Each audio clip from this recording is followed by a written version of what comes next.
Tidak selalu langit itu biru, ada awan hitam yang jadi hambatan. Pengantin baru, gairah baru, belajarlah selalu dari kesalahan. Apa saja kesalahan umum yang perlu dipelajari pasangan yang baru menikah? Kita akan membahasnya di sini dalam program Kapas. Keluarga Allah pasti akan ke surga.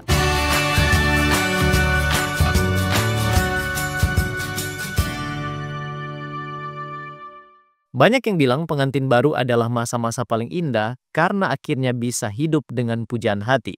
Namun anggapan ini tidak selalu benar. Di awal pernikahan, pasangan baru bisa saja melakukan kesalahan klasik yang menghambat terwujudnya impian tersebut.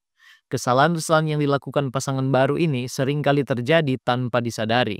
Walaupun hal ini sangat tidak mengenakan, bahkan mungkin menyebabkan stres, namun hal ini adalah sesuatu yang wajar karena menikah itu indah tapi butuh penyesuaian. Dan sebenarnya hal ini umum terjadi dalam proses belajar berumah tangga. Nah, apa saja kesalahan yang sering dilakukan para pasangan baru menikah yang dilakukan tanpa disadari? Yang pertama, berharap pasangan untuk berubah. Menganggap kalau pernikahan bisa menjadi cara untuk mengubah sifat seseorang adalah sebuah kesalahan besar. Hal seperti ini justru akan membuatmu kecewa dan terus menyalahkan pasangan. Sebaiknya kita perlu terbuka dan mendiskusikan masalah ini bersama-sama. Coba ingat-ingat kembali apa alasan kita yakin dan memilih hidup bersama-sama. Dalam pernikahan, kita memang perlu belajar berkompromi di mana perlu ada penerimaan di sana, saling menghargai kelebihan, juga kekurangan satu sama lain. Kita pun perlu mengerti bahwa kepribadian tidak bisa berubah dalam hitungan detik. Kita bisa memiliki harapan tinggi pada pasangan, tetapi pastikan hal tersebut memang dibutuhkan bukan hanya sekedar keinginan semata. Yang kedua, tidak terbuka soal finansial. Saat masih pacaran, keuangan merupakan hal pribadi dan sensitif untuk dibicarakan. Namun ketika sudah menikah, urusan finansial wajib dikomunikasikan secara terbuka, bahkan sebaiknya sudah dibahas sejak menjelang pernikahan. Tertutup soal keuangan dapat memicu banyak masalah dalam kehidupan rumah tangga. Yang ketiga, tidak langsung menyelesaikan masalah.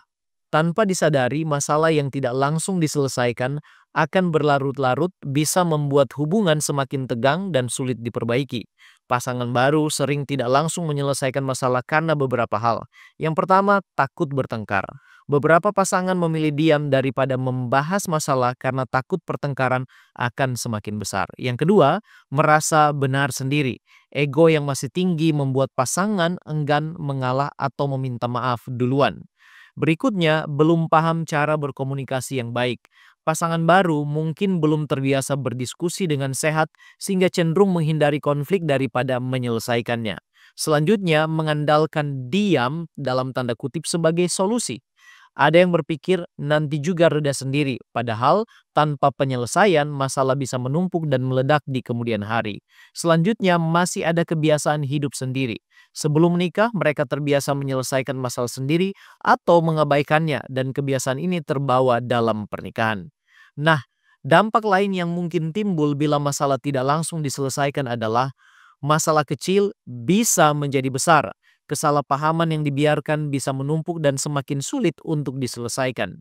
Kemudian muncul rasa sakit hati dan dendam. Salah satu pihak bisa merasa diabaikan atau tidak dihargai. Dan selanjutnya komunikasi tidak sehat jadinya. Jika terbiasa menghindari masalah, pasangan akan semakin sulit terbuka satu dengan yang lain. Dan selanjutnya bisa berujung pada adanya jarak emosional. Jika dibiarkan terus-menerus, bisa membuat pasangan merasa jauh secara emosional dan menjadi kurang harmonis dalam rumah tangga. Kesalahan pasangan baru yang keempat, bertengkar di hadapan orang lain. Mengapa pasangan baru sering mudah bertengkar di hadapan orang lain? Yang pertama, belum terbiasa mengelola emosi. Pasangan muda mungkin masih terbawa emosi dan spontan dalam merespons konflik tanpa berpikir panjang. Kemudian ada ego yang masih terlalu tinggi. Salah satu atau keduanya ingin membuktikan bahwa mereka benar di hadapan orang lain. Selanjutnya, kurangnya privasi dalam berkomunikasi. Beberapa pasangan baru tidak menyadari pentingnya membahas masalah pribadi secara tertutup. Kemudian mencari pembelaan dari orang lain. Ada pasangan baru yang sengaja bertengkar di depan orang lain untuk mendapatkan dukungan atau simpati dari orang lain. Selanjutnya, terbawa emosi saat bersosialisasi. Kadang pertengkaran muncul secara spontan saat sedang bersama teman atau keluarga karena ada pemicu dari masalah yang kecil atau sederhana. Akibatnya, pasangan-pasangan baru ini akan merasa malu dan tidak nyaman. Bisa bikin orang lain canggung dan tidak tahu harus bagaimana. Kemudian menurunkan respek dari orang lain. Bisa membuat keluarga atau teman kehilangan rasa hormat kepada pasangan. Selanjutnya membuka aib hubungan. Ini merupakan kerugian. Masalah pribadi yang seharusnya dibahas berdua kini jadi konsumsi publik. Dan memburuknya hubungan dengan keluarga dan teman. Jika bertengkar di depan keluarga, pasangan bisa menimbulkan penilaian negatif terhadap hubungan satu dengan yang lain. Sekarang, kesalahan pasangan baru yang terakhir, yang kelima adalah memaksakan kehendak dan tradisi keluarga bagi pasangan. Kehidupan bersama keluarga sebelum menikah dapat membuat kita memiliki keyakinan tertentu tentang rumah tangga. Contohnya, jika kamu dibesarkan di dalam keluarga di mana suami wajib membiayai semua keperluan rumah tangga, maka wajar kamu berharap suamimu harus melakukan hal yang sama. Hal ini dapat menjadi masalah jika penghasilan suamimu sekarang ini belum cukup memenuhi kebutuhan tersebut. Apalagi kalau kamu sampai membanding-bandingkan suamimu dengan pria-pria di dalam keluargamu. Itulah sebabnya pasangan baru harus saling memahami dan tidak bisa memaksakan tradisi dan nilai-nilai hidup yang dibawa dari masing-masing keluarga. Masih banyak lagi kesalahan-kesalahan yang sering dilakukan oleh pasangan yang baru menikah, namun 5 inilah yang umum dilakukan dan harus dipelajari sehingga bertumbuh bersama. Adapun solusi bagi pasangan baru adalah yang pertama, jangan biarkan masalah itu berlarut-larut. Yang kedua, berkomunikasi dengan tenang dan saling mendengarkan.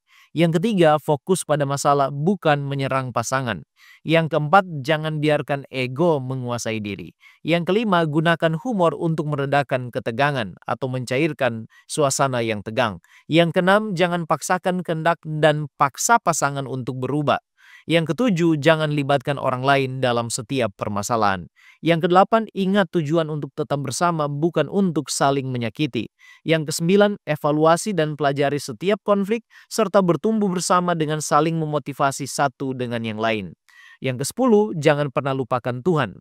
Kadang sebagai pasangan muda ada rasa cepat untuk menyerah karena permasalahan yang ada datang silih berganti. Namun ingat, ada Tuhan yang lebih besar dari masalahmu. Tenangkan pikiran dengan doa dan merenungkan firman-Nya. Tuntut janji-janji Allah dan serahkan semuanya kepada Tuhan dengan iman. Alkitab menyediakan beberapa nasihat bagi para pasangan yang baru menikah. Yang pertama, jangan sampai matahari terbenam dalam kemarahan. Efesus 4 ayat 26, apabila kamu menjadi marah, janganlah kamu berbuat dosa. Janganlah matahari terbenam sebelum padam amarahmu. Yang kedua, kasih menjadi landasan dan selalu berdoa bersama mengandalkan Tuhan. Dan di atas semuanya itu, kenakanlah kasih sebagai pengikat yang mempersatukan dan menyempurnakan. Hendaklah damai sejahtera Kristus memerintah dalam hatimu, karena untuk itulah kamu telah dipanggil menjadi satu tubuh dan bersyukurlah. Kolose 3 ayat 14 dan 15. Yang ketiga, 2 orang lebih baik daripada seorang diri, karena mereka menerima upah yang baik dalam jerih payah mereka. Karena kalau mereka jatuh, yang seorang mengangkat temannya, tetapi wahai orang yang jatuh, yang tidak mempunyai orang lain untuk mengangkatnya. Pengkhotbah 4 ayat 9 dan 10. Sebagai kesimpulan, pernikahan bukan tentang selalu benar dan tidak pernah bertengkar, tetapi tentang bagaimana menyelesaikan konflik dengan dewasa dan saling menghormati. Dengan komunikasi yang baik, kepercayaan, dan kemauan untuk bekerja sama, setiap masalah bisa diatasi. Demikianlah pembahasan kita kali ini, dan bila sahabat Kapas merasa diberkati, jangan lupa untuk like dan komen serta bagikan tayangan ini supaya semakin banyak orang lagi yang diberkati. Kiranya Tuhan Yesus memberkati kita sekalian dan salam Kapas.